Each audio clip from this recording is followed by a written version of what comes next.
सभी को प्रणाम दोस्तों। सभी को प्रणाम।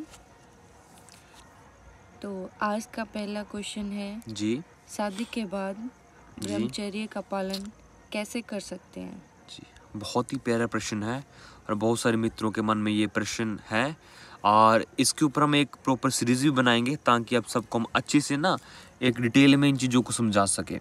देखिए दोस्तों, जब भी इस टॉपिक उठता है वाला ये बात उठती है कि कैसे शादी के बाद ब्रह्मचर्य का पालन होगा, तो पहला जो एक कंसेप्ट आता है वो आता है एक अच्छा जीवन साथी, है ना। हर किसी को पता है कि अच्छा जीवन साथी होगा वही आपको कोऑपरेट करेगा, वही आपको आगे जीवन के पथ पर आप एक आध्यात्मिक जीवन जीते हुए अपने संसारिक जीवन को बैलेंस कर सकें, वो उसी से संभव हो सकेगा अगर आपका पार्टनर कोऑपरेटिव है। तो बात आती है सेक्सुअल एनर्जी की, बात आती है ब्रह्मचर्य की, कैसे हम शादी के बाद अपने ब्रह्मचर्य को कर सकते हैं। तो सबसे पहले दोस्तों, आपका जीवन साथी ऐसा होना चाहिए जिसके साथ ना आपको प्रेम है, समझ रहे हो ना।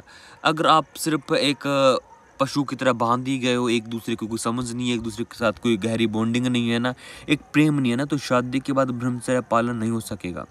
अब देखो, मैं यहाँ जो ब्रह्मचर्य पालन की बात कह रहा हूँ ना, वो बहुत उच्च स्तर की बात कर रहा हूँ।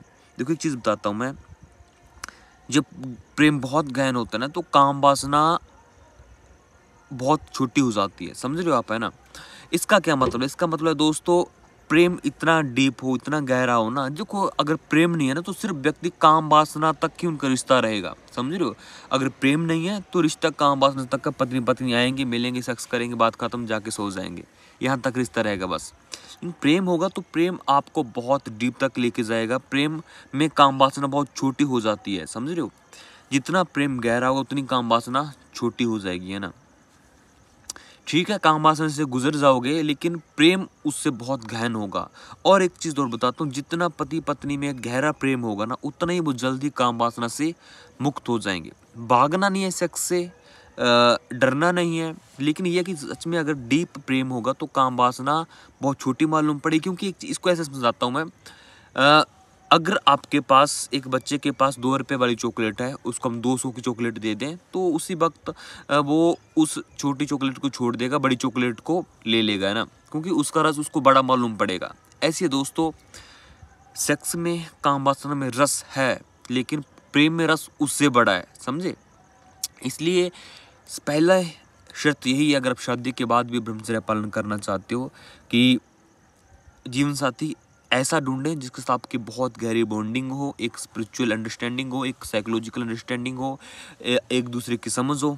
ठीक है जी, इस चीज़ को समझिए, उसके बाद ही आगे की यात्रा की शुरुआत होगी। तो ये मैंने पहली शर्त तो बताई है। उसके बाद अगले कंसेप्ट आते हैं कि पति पत्नी का जो एक अंदर की साइकोलॉजी है वो सेट होनी चाहिए, यानी कि उनका रूटीन, उनकी एक सात्विक प्रकृति होनी चाहिए।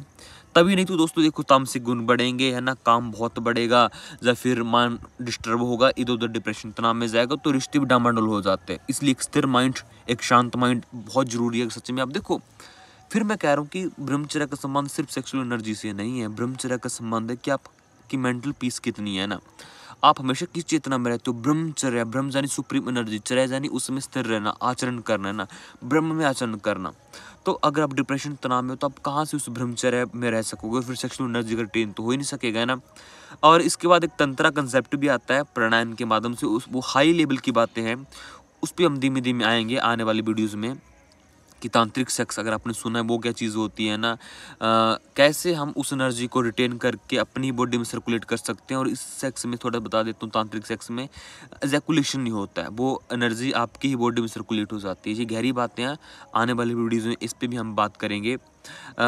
एक बात और बताता हूँ, अगर आप लोग वीडियो देख रहे हो तो ये बताइएगा कि हम बिल्कुल इस पे एक सीरीज़ बनाएंगे, लंबी सीरीज़ है ना, कि कैसे ब्रह्मचर्य अगर आप करना चाहते हो शादी के बाद भी उसको कंटिन्यू रखना चाहते हो, कौन कौन से तरीके हैं, क्या क्या चीज़ों का सावधान, क्योंकि कौन कौन चीज़ों को हमें समझना है, ताकि हम शादी के बाद भी अपनी उस ऊर्जा को, अपनी जो दिशा है ना, उससे भटके नहीं, है ना, भटकना जाएँ, अटकना जाएँ, और हमारी स्पिरिचुअल यात्रा है, हमारी चेतना की यात्रा है, वो चलती रहे। बस यही कहूँगा कि ब्रह्मचर्य को अर्थ को समझिए, ध्यान करिए और संतों के दर्शन करते रहिए, अपनी अपनी जो मेंटल पीस को बनाए रखिए, नहीं तो रिश्तों में तनाव पैदा हो जाता है। ठीक है दोस्तों, मिलते हैं जल्दी अगली वीडियो में। सभी को प्रणाम। प्रणाम नमस्ते। सभी को।